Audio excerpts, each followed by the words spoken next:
Hello, and welcome back to Elegy for a Dead World.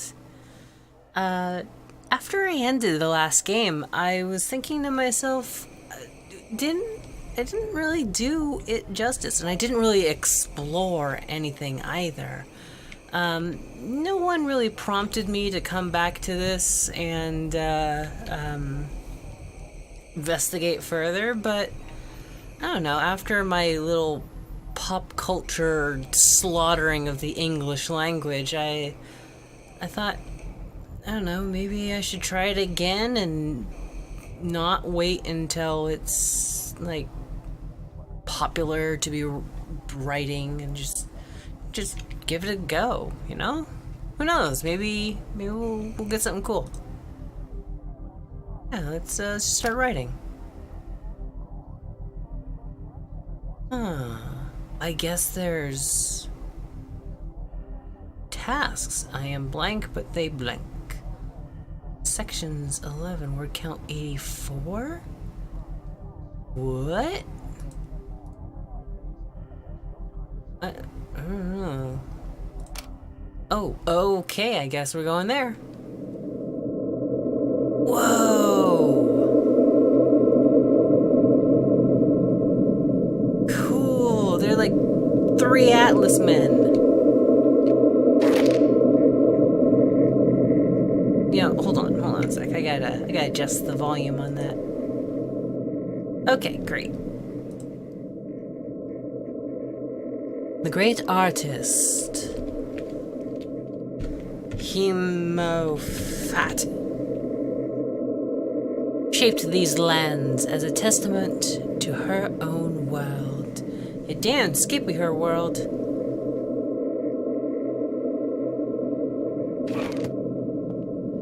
So we've got a character, Himophat. I already have an idea for Himophat. Ooh, it's a little hibbity hop. Run! Is it starting to rain over there? She paid respects to the 3 rulers, mortals who were friends. Who are they friends to? We've got like a civilization over there. There was a critter wandering around. They're supporting the world here, so friends to the land and those that dwell there.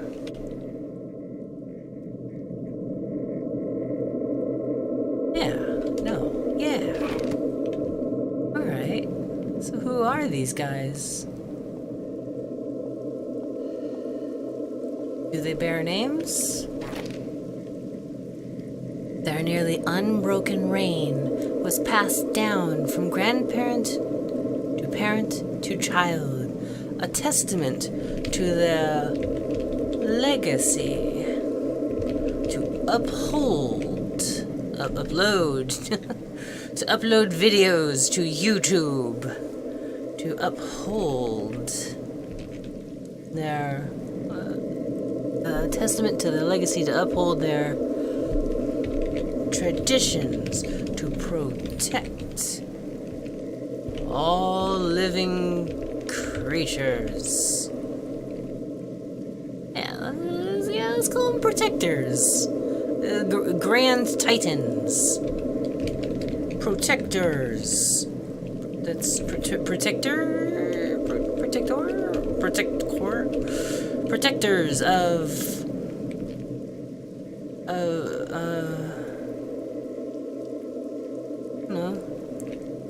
of the world. I want you to know, I'm fighting the instinct to be like, they were Super Saiyans. Fighting that instinct. I mean, you could be argued that just go with it. Just go with that. Write that. But no. I actually want to create something kind of cool today. They're protectors of the world. The tradition of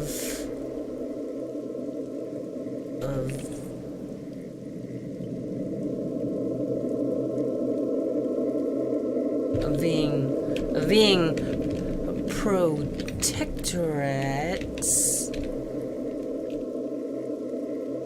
is passed down in the family's youth. By the way, fair reminder, I can't spell for crap.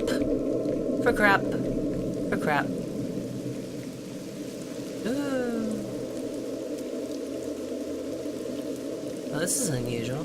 It's foreground grass, I guess. What's going on there? Ooh, gravity appears to just be a suggestion. Neat. Oh, from there I couldn't zoom ahead with my little jetpack. By the way, this thing's great.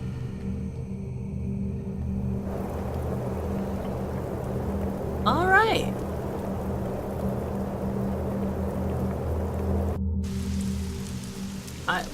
Did I miss something down there? Nope, absolutely nothing. Cool. But it definitely looked like a different world down there. Whoa.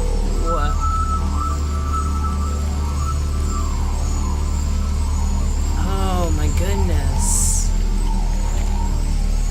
Many of her people tried to...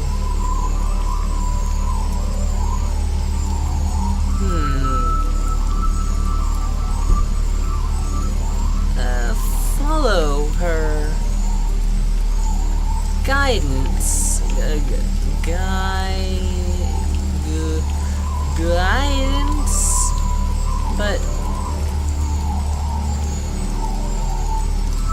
ultimately, the will of man was their folly.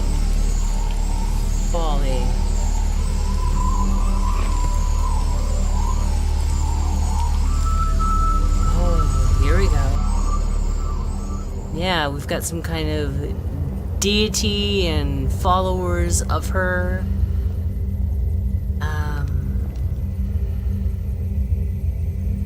Yeah, perhaps these Titan men weren't actual families, but people who believed they were of lineage. The great artist escaped though many reviled her for doing so. How dare she abandon the people so... After eons of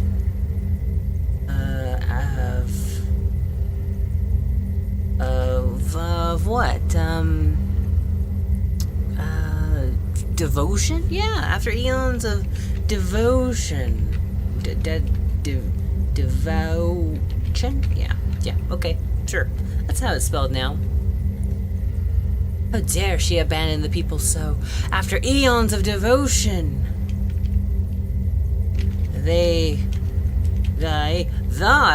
After eons of devotion, they felt... After eons of devotion, they felt lost and destitute. They turned from the protectorate of Himophat. Is that how I spelled it? I forget. They turned from the protectorate of Himophat to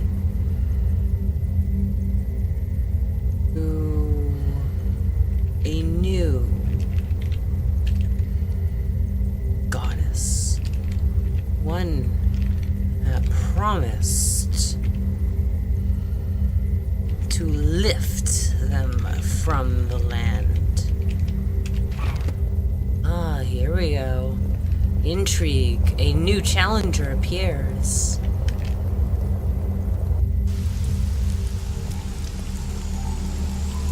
Quite literally lifting lifting the land itself. But she did survive. Oh. Let's get rid of that part. But she did not abandon her people. And though watched as this new deity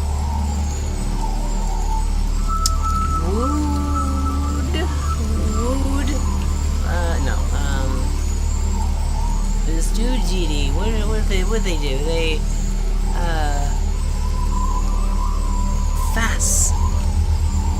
fascinated the people with her gifts of flight.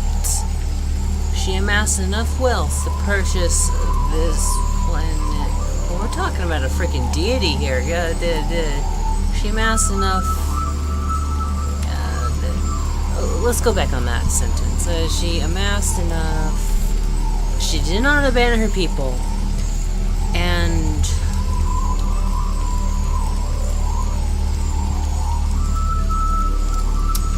let's get rid of that. She did not abandon her people. And watch, this new deity fascinated the humans. The people. She loved for ages. She had loved, fascinated the people. She had loved for ages with a gift of flight.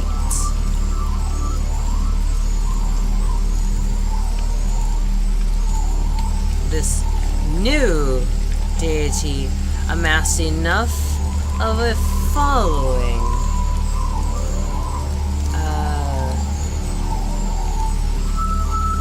to rival Himophat in devotion.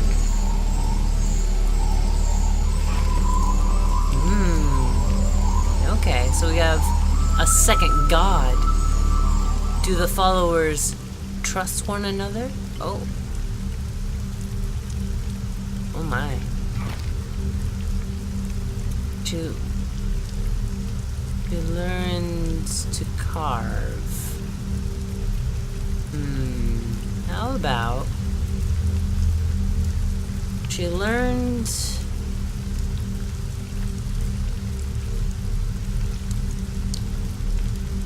that the people would forget the lands, fascinated with the gift of flight. First, they would take to the sky and overjoyed with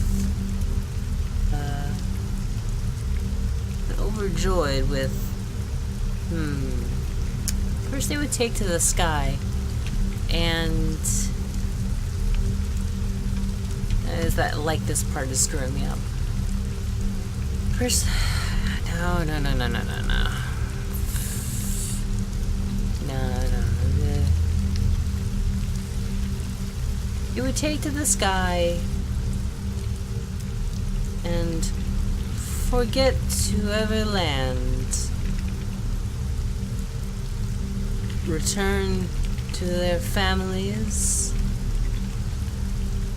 The family. And eventually perish. Himophat knew that she had to remind the people about the land. They were slowly forgetting. Yeah. Alright, so we're creating a mythos. That's pretty cool. No? Okay. As the decades passed, she honed her art by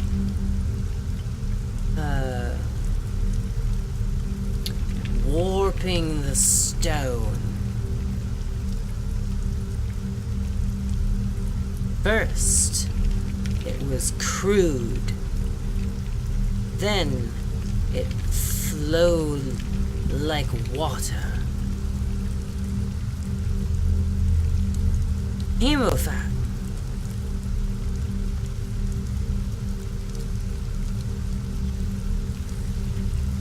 Felt that if the beauty of land rivaled the joy of flight, the people would surely return to her.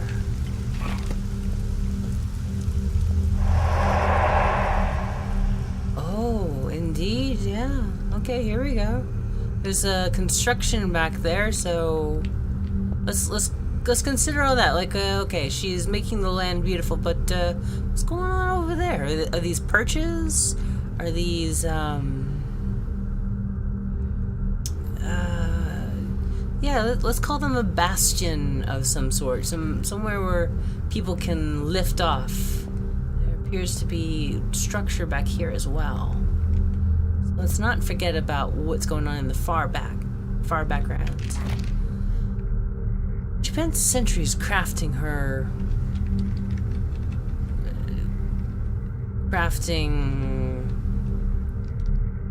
Spent centuries crafting.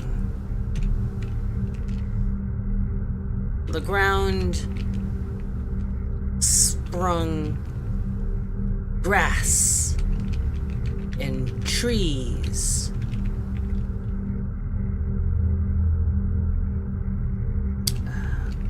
But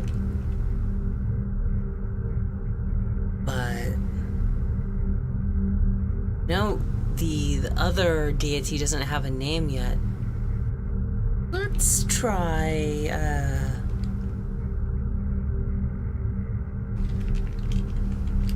however, Avexa. A little twist on avian, perhaps? Yeah. However, Avexa had been gifted a name from her people. In her gratitude, she gave them clouds. She gave them the sky. Yeah. Avexa had been gifted a name from her people. In her gratitude, she gave them the sky. People built structures on I swear the spelling of Himophat continues to change. Thus is the legacy of a god. They undergo many different alterations. People built structures on Himophat's beautiful landscape. Built structures to be closer to the sky, when they grew tired from flight. Not of flight, but from flight. Okay. Who was this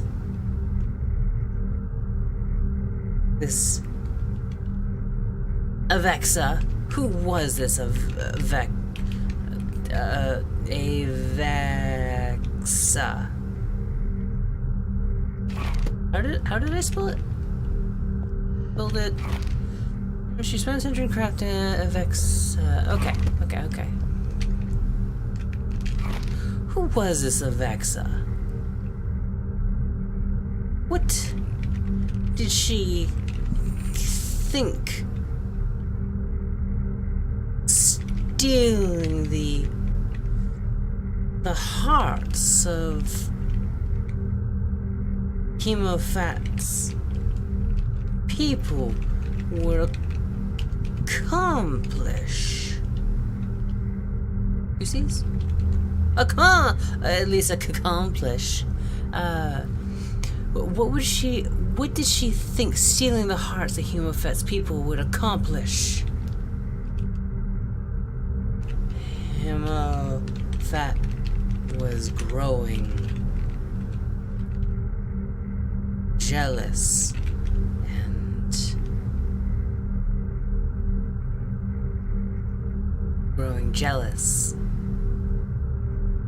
angry.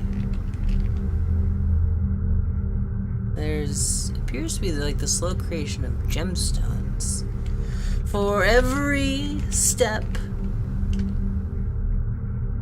that Himophat took to win the hearts back. When the people's hearts back,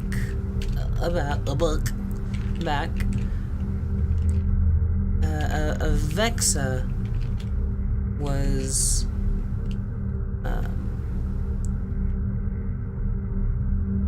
went further.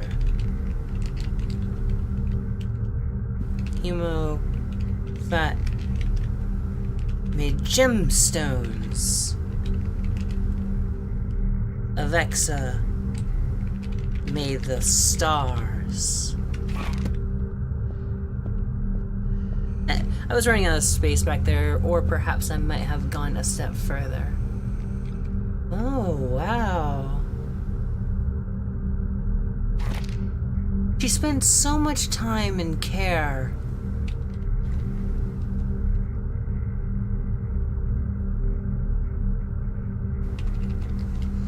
Himophat spent so much time and care.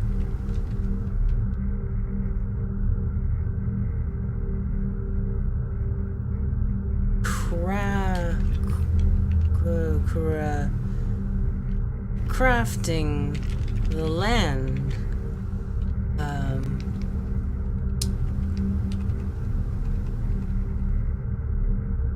Again and again. She did not realize that her work... No. She did not realize that the people she thought she had lost were in fact awestruck by the landscape.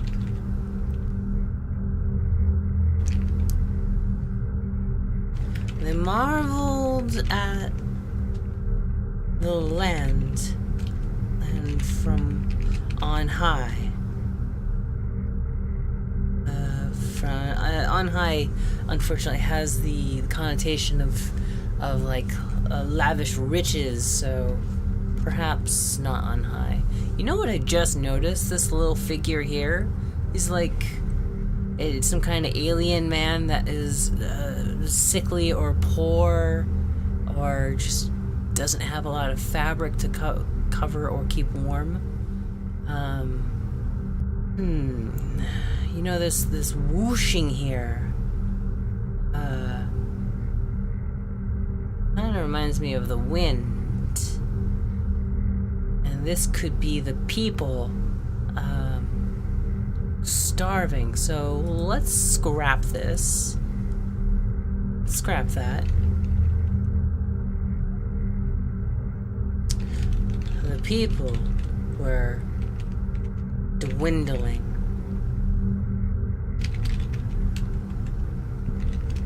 The joy of flight and the beauty of the sky were so awe-inspiring, but brought no sustenance. Yeah, that's how you spell sustenance. But brought no sustenance or shelter. Himophat knew that there was one thing left to do. Make the people stay.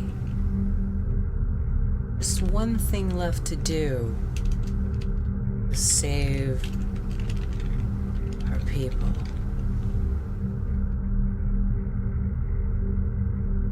Had to be anchored.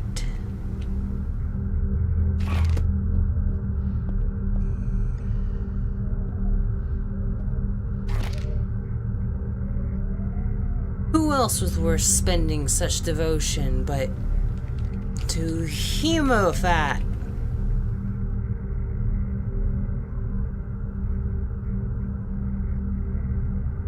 She created her mightiest weapon against Avexa, gravity.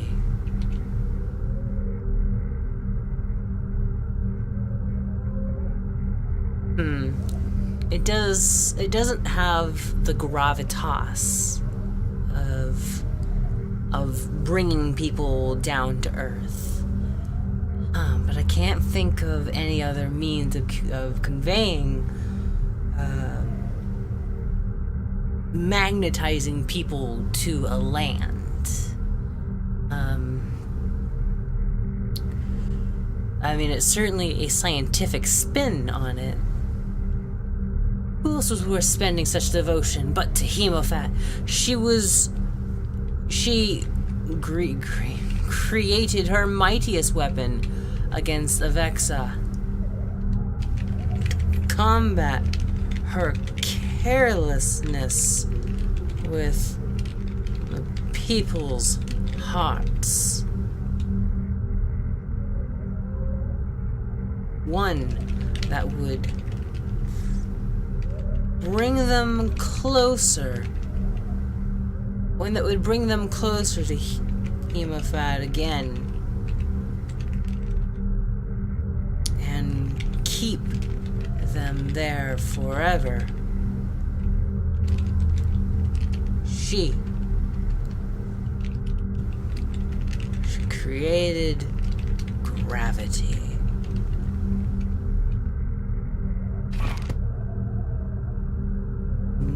One more thing. Under this weight,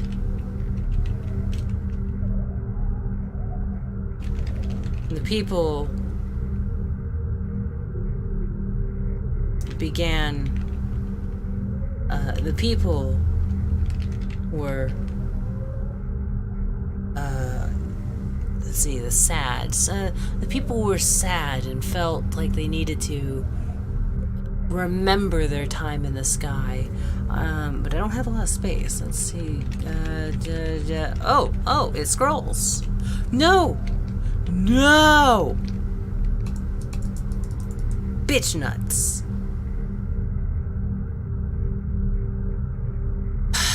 Control Z? Nope. Balls. Whew, thank goodness for recording. I was able to reference recording and bring it back.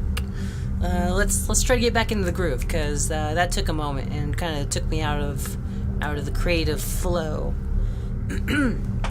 So let's review. Who else was worth spending such devotion but Himophat?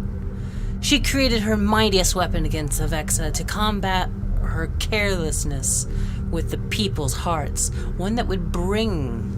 Well, you know what? Let's be more specific. Bring the people closer to Himophat and keep them there forever. She created gravity under this weight. People struggled to reach the stars and carved statues of Avexa to remember the days they could fly and thank her for joy she had bestowed upon them. Yeah, there we go. Oh my goodness.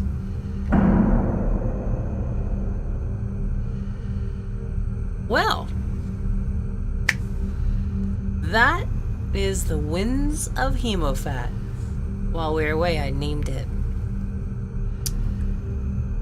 The great artist Himophat shaped these lands as a testament to her own world. Yeah. Let's take a look at the preview.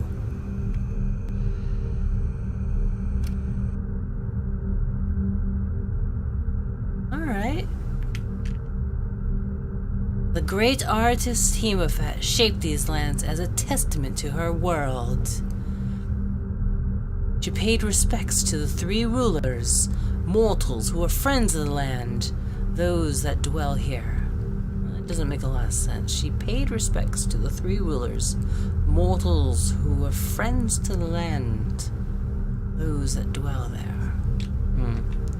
Needs some editing.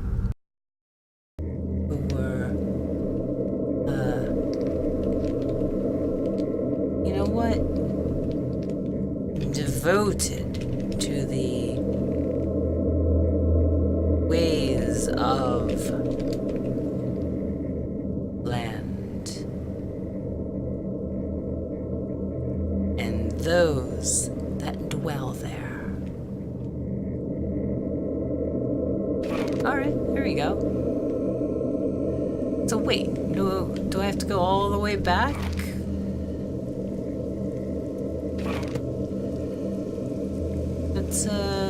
That would actually be kind of disappointing. You know, I did have this in my mind for a while. Like, what is happening here? The land and flight are fighting each other.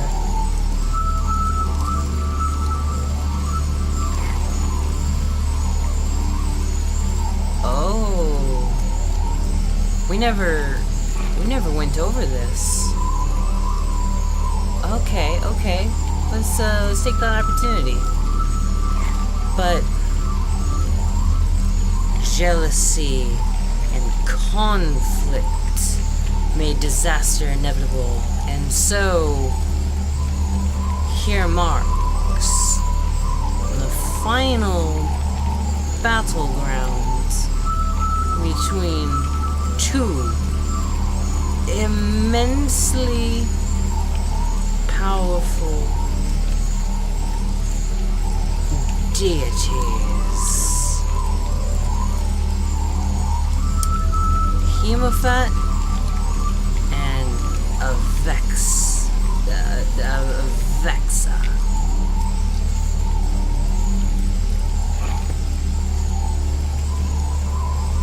Yeah, you can see Himophat's like, oh, land, and Avexa's like, you think that's anything? We'll just make that shit float. And Himophat's all like, my gravity, no!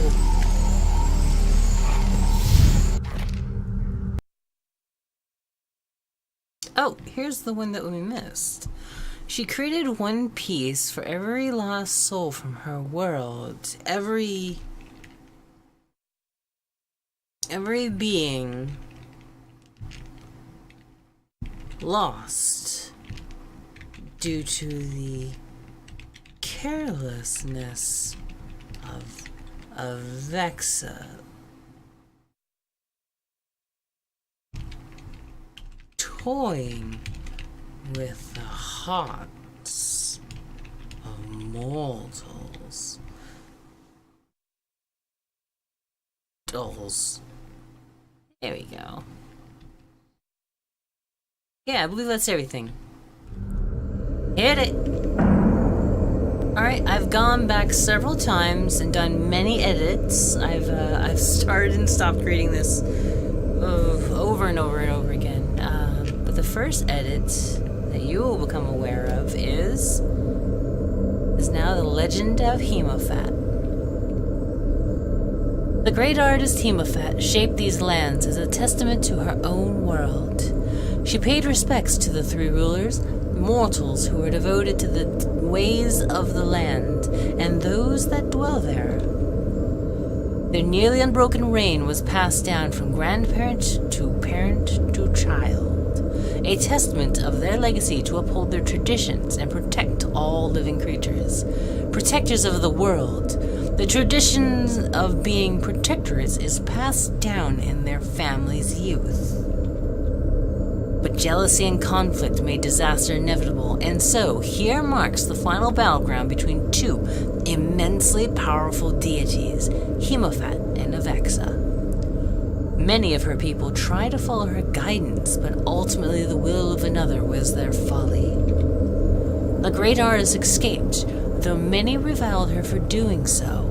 How dare she abandon the people so?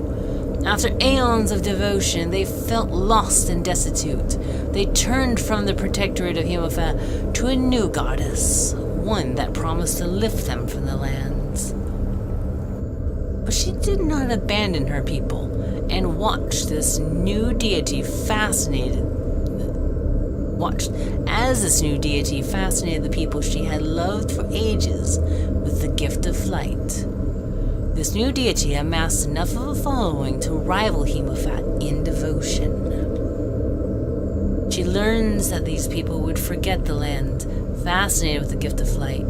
They would take to the sky as shoe, shelter, or food, thereby eventually dying away. Himophat knew that she had to remind the people about the land that they were slowly forgetting. As the decades passed, she honed her art by warping the stone. First, it was crude, then it flowed like water. Himophat felt that if the beauty of the land rivaled the joy of flight, the people would surely return to her. She created one piece for every lost soul from her world. Every being lost due to the carelessness of Avexa toying with the hearts of mortals. She spent centuries crafting. The ground sprung grass and trees. However, Avexa had been gifted a name from her people. In her gratitude, she gave them the sky. People built structures on Himophat's beautiful landscape to be closer to the sky when they grew tired from flight. Who was this Avexa? What did she think stealing the hearts of Himophat's people would accomplish? Himophat was growing jealous and angry. For every step that Himophat took to win the people's hearts back, Avexa went further. Himophat made gemstones, Avexa made stars. The people were dwindling. The joy of flight and beauty of the sky were so awe-inspiring, but brought no sustenance or shelter. Himophat knew that there was just one thing left to do to save her people. They had to be anchored. Who else was worth spending such devotion but to Himophat? She created her mightiest weapon against Avexa to combat her carelessness with the people's hearts, one that would bring the people closer to Himophat and keep them there forever. She created gravity. Under this weight, people struggled to reach the stars, and carved statues of Avexa to remember the days they could fly and thank her for the joy she had bestowed upon them. Alright. And there we have it. The Legend of Himophat. I did my very best to avoid divulging into pop culture hilarity. Once in a while it's good fun, but you know, when you're just writing off the cuff, sometimes making something beautiful is preferable over the lol, wasn't that funny? I made a Super Saiyan joke. Oh yeah, that's right, I did make a Dragon Ball joke last time. Oh well. But yeah, I had a lot of fun, and the previous episode had its own merit, but I really wanted to come back and try, you know, something a little different, something still off the cuff, but not LOL off the cuff. And I hope you enjoyed it. Thanks for watching, everyone. I'll talk to you next time.